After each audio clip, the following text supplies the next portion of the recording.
Hi friends, ನಿಮಗೆಲ್ಲ ಪಲ್ಲವಿ ಪಯಣ ಚಾನಲ್ಗೆ ಹಾಗೂ ರೌಡಿ ರಂಗನ ವಿಶೇಷ ಸರಣಿಗೆ ಸ್ವಾಗತ. ಸ್ನೇಹಿತರೆ, ಇಂದಿನ ವಿಡಿಯೋದಲ್ಲಿ ನಾವು ರೌಡಿ ರಂಗನನ್ನು ಸೆರೆ ಹಿಡಿದ ಬಳಿಕ ಏನೆಲ್ಲ ಆಯಿತು, ಅವನಿಗೆ ಯಾವೆಲ್ಲ ಸ್ಥಳಗಳಲ್ಲಿ ತರಬೇತಿ ನೀಡಲಾಯಿತು, ರೌಡಿ ರಂಗನನ್ನು ನೋಡಿಕೊಂಡ ಮಾವುತ ಯಾರು, ರೌಡಿ ರಂಗನನ್ನು ಬನ್ನರ್ಘಟ್ಟದಿಂದ ಮತ್ತಿಗೋಡು ಶಿಬಿರಕ್ಕೆ ಸ್ಥಳಾಂತರಿಸಲು ಕಾರಣವೇನು ಅನ್ನೋ ಬಗ್ಗೆ ನೋಡಿದ್ದೇವೆ. ಇಂದಿನ ಈ ಹೊಸ ವಿಡಿಯೋದಲ್ಲಿ ರೌಡಿ ರಂಗನ ಬಗ್ಗೆ ಇನ್ನಷ್ಟು ಇಂಟ್ರೆಸ್ಟಿಂಗ್ ವಿಷಯಗಳನ್ನು ನೋಡೋಣ. ಅದಕ್ಕೂ ಮುನ್ನ ನೀವಿನ್ನು ನಮ್ಮ ಚಾನಲ್ಗೆ ಸಬ್ಸ್ಕ್ರೈಬ್ ಆಗಿಲ್ಲ ಅಂದರೆ ಈಗಲೇ ಹಾಗೆ ಪಕ್ಕದಲ್ಲಿರೋ ಬೆಲ್ ಐಕಾನ್ ಮೇಲೆ ಕ್ಲಿಕ್ ಮಾಡಲು ಮರೆಯಬೇಡಿ.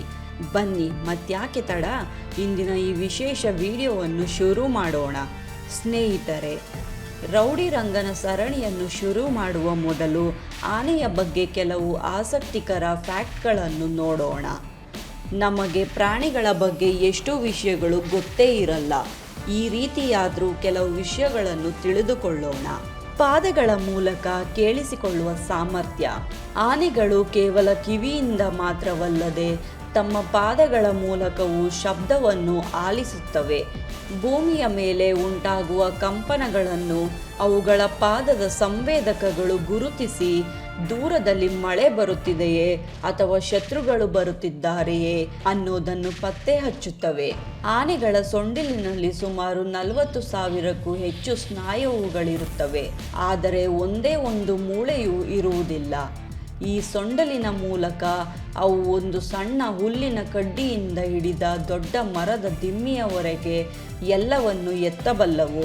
ಈ ಫ್ಯಾಕ್ಟ್ಗಳೊಂದಿಗೆ ಇಂದಿನ ಸರಣಿಯನ್ನು ಶುರು ಮಾಡೋಣ. ಸ್ನೇಹಿತರೆ, ಈಗಾಗಲೇ ನಾವು ರಂಗನನ್ನು ಸೆರೆ ಹಿಡಿದ ನಂತರ ಏನೆಲ್ಲ ಆಯಿತು ಅನ್ನೋದನ್ನು ನೋಡಿದ್ದೇವೆ. ಆದರೆ ಇಂದಿನ ವಿಡಿಯೋದಲ್ಲಿ ರಂಗನನ್ನು ಸೆರೆ ಹಿಡಿದಾಗ ಏನೆಲ್ಲ ಆಯಿತು, ರಂಗನನ್ನು ಸೆರೆ ಹಿಡಿದು ಶಿಬಿರಕ್ಕೆ ಕಳಿಸೋದು ಅರಣ್ಯ ಇಲಾಖೆಗೆ ಕಷ್ಟವಾಗಿದ್ದು ಯಾಕೆ, ರಂಗನನ್ನು ಸೆರೆ ಹಿಡಿದಾಗ ಜನರು ಮಾಡಿದ ಪ್ರತಿಭಟನೆ ಯಾಕೆ ಮಾಡಿದ್ರು, ರೌಡಿ ರಂಗನ ಹಾವಳಿಯಿಂದ ಬೇಸತ್ತಿದ ಜನ ಅದನ್ನು ಸೆರೆ ಹಿಡಿಯೋಕೆ ಯಾಕೆ ವಿರೋಧ ವ್ಯಕ್ತಪಡಿಸಿದ್ರು, ಈ ಪ್ರತಿಭಟನೆಯಲ್ಲಿ ಯಾರೆಲ್ಲ ಭಾಗಿಯಾಗಿದ್ರು, ಎಲ್ಲವನ್ನು ನೋಡ್ತಾ ಹೋಗೋಣ. ಆನೆಗಾಗಿ ನಡೆದ ಐತಿಹಾಸಿಕ ಹೋರಾಟ. ಲಾರಿಯಲ್ಲಿ ರಂಗ, ಮುಗಿಲು ಮುಟ್ಟಿದ ಆಕ್ರೋಶ.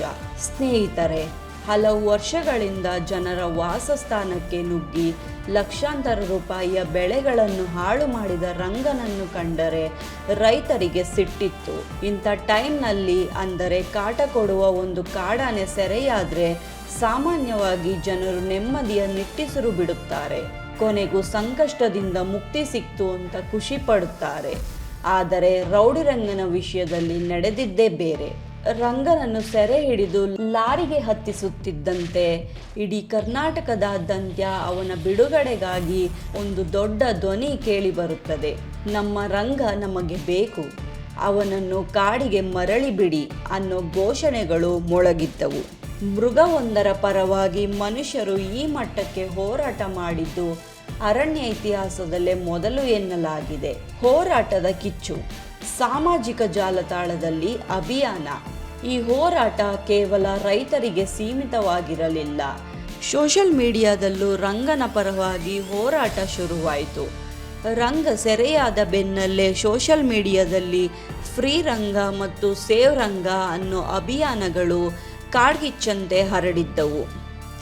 ಮೊದಲೇ ಹೇಳಿದ ಹಾಗೆ ಕೇವಲ ರೈತರಲ್ಲ, ಈ ಅಭಿಯಾನದಲ್ಲಿ ಪರಿಸರ ಪ್ರೇಮಿಗಳು, ವನ್ಯಜೀವಿ ಛಾಯಾಗ್ರಾಹಕರು ಮತ್ತು ಪ್ರಾಣಿ ದಯೆ ಸಂಘಗಳು ಈ ಹೋರಾಟದ ಮುಂಚೂಣಿಯಲ್ಲಿದ್ದರು.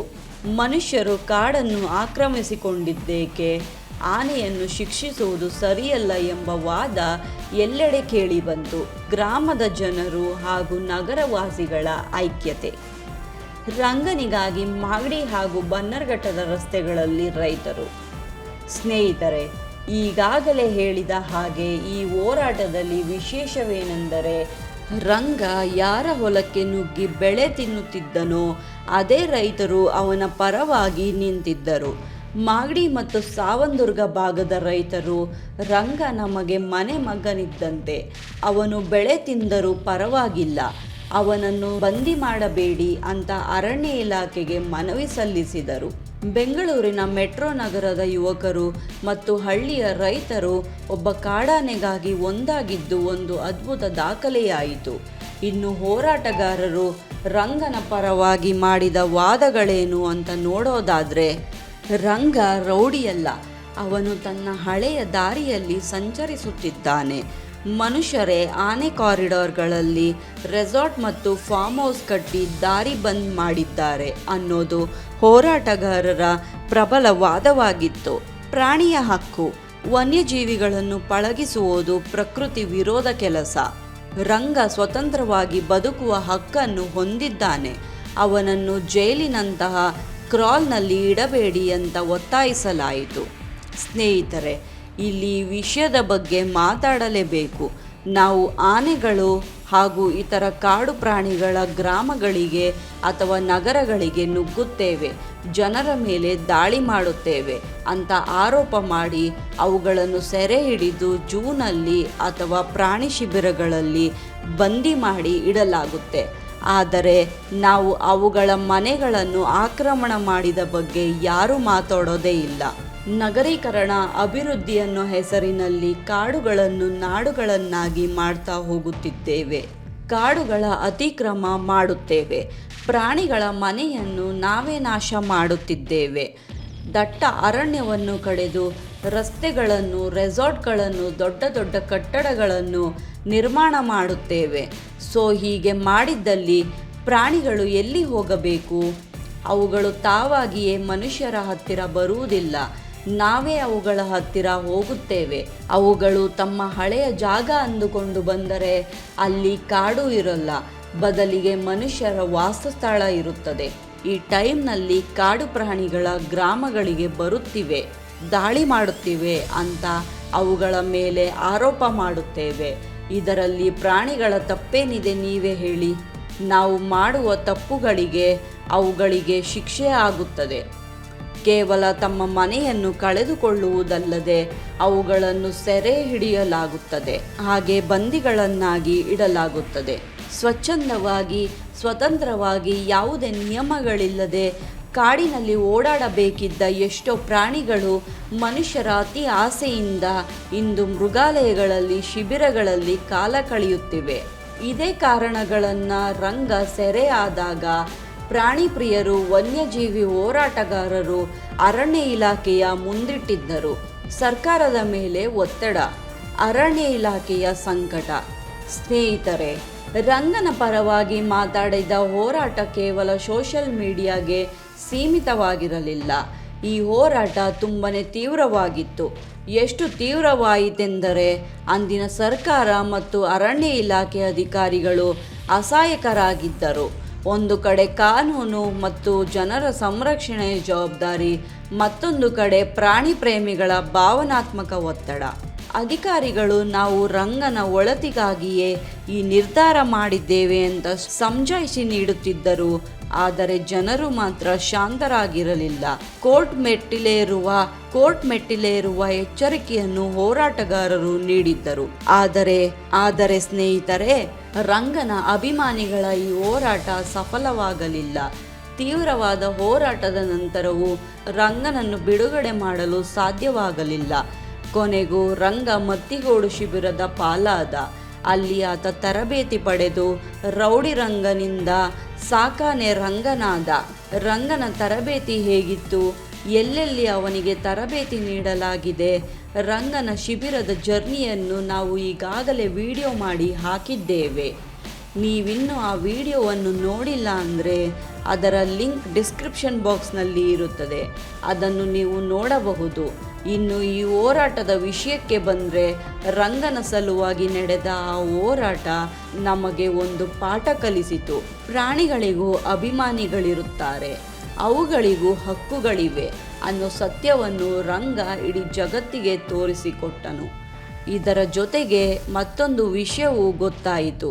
ಪ್ರಾಣಿಗಳು ಮನುಷ್ಯರ ಅತಿಕ್ರಮದ ವಿಕ್ಟಿಮ್ಗಳಾದರೂ ಅವುಗಳಿಗೆ ಶಿಕ್ಷೆ ಆಗೋದು.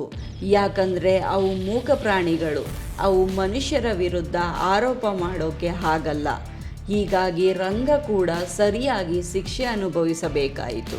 ಸ್ನೇಹಿತರೆ, ಕೊನೆಯದಾಗಿ ಹೇಳಬೇಕಂದ್ರೆ ರಂಗನನ್ನು ಸೆರೆ ಹಿಡಿದಾಗ ಮೊಳಗಿದ ಹೋರಾಟ ಕೇವಲ ಆಕ್ರೋಶವಾಗಿರಲಿಲ್ಲ, ಅದು ಪ್ರಕೃತಿಯ ಮೇಲಿನ ಮನುಷ್ಯನ ಅಪರಾಧ ಪ್ರಜ್ಞೆಯಾಗಿತ್ತು. ನಾಗರಿಕ ಸಮಾಜ ಮತ್ತು ರೈತ ಸಮುದಾಯ ಒಂದಾಗಿ ಒಬ್ಬ ಕಾಡಾನೆಗಾಗಿ ಬೀದಿಗಿಳಿದ ಕ್ಷಣಗಳು ಇತಿಹಾಸದಲ್ಲೇ ಸುವರ್ಣಾಕ್ಷರಗಳಲ್ಲಿ ಉಳಿಯುತ್ತವೆ. ರಂಗನನ್ನು ಕಾಡಿಗೆ ಮರಳಿ ಬಿಡದಿದ್ದರೂ ಅವನ ಪರವಾಗಿ ನಡೆದ ಈ ಅಭಿಯಾನವು ಆನೆ ಕಾರಿಡಾರ್ಗಳ ಸಂರಕ್ಷಣೆಯ ಬಗ್ಗೆ ಸರ್ಕಾರದ ಕಣ್ಣು ತೆರೆಸುವಂತೆ ಮಾಡಿತು. ರೌಡಿ ರಂಗ ಕೇವಲ ಆನೆಯಾಗಿ ಉಳಿಯಲಿಲ್ಲ, ಅವನು ಪ್ರಾಣಿ ಮತ್ತು ಮನುಷ್ಯರ ನಡುವಿನ ಆರೋಪದ ಕರುಣೆಯ ಕೊಂಡಿಯಾದವನು. ಅವನ ಶೌರ್ಯಕ್ಕೆ ಬೆರಗಾಗುವವರು ನೂರಾರು ಜನರು, ಅವನ ವ್ಯಕ್ತಿತ್ವಕ್ಕೆ ಮರುಗಿ ಹೋಗಿ ಕಣ್ಣೀರಿಟ್ಟವರು ಲಕ್ಷಾಂತರ ಜನ. ರಂಗ ಇಂದು ನಮ್ಮ ನಡುವೆ ಇಲ್ಲದಿರಬಹುದು, ಆದರೆ ಅವನ ಹೆಸರಿನಲ್ಲಿ ಮೊಳಗಿದ ಧ್ವನಿ ಎಂದೆಂದಿಗೂ ಅಮರ. ಇಂದಿನ ವಿಡಿಯೋವನ್ನು ಕೂಡ ರಂಗನಿಗೆ ಅರ್ಪಿಸುತ್ತಾ ಇಂದಿನ ವಿಡಿಯೋವನ್ನು ಮುಗಿಸೋಣ. ಮುಂದಿನ ವಿಡಿಯೋದಲ್ಲಿ ರಂಗನ ಕೊನೆ ಕ್ಷಣಗಳ ಬಗ್ಗೆ ನೋಡೋಣ. ಅಲ್ಲಿಯವರೆಗೆ ಧನ್ಯವಾದಗಳು.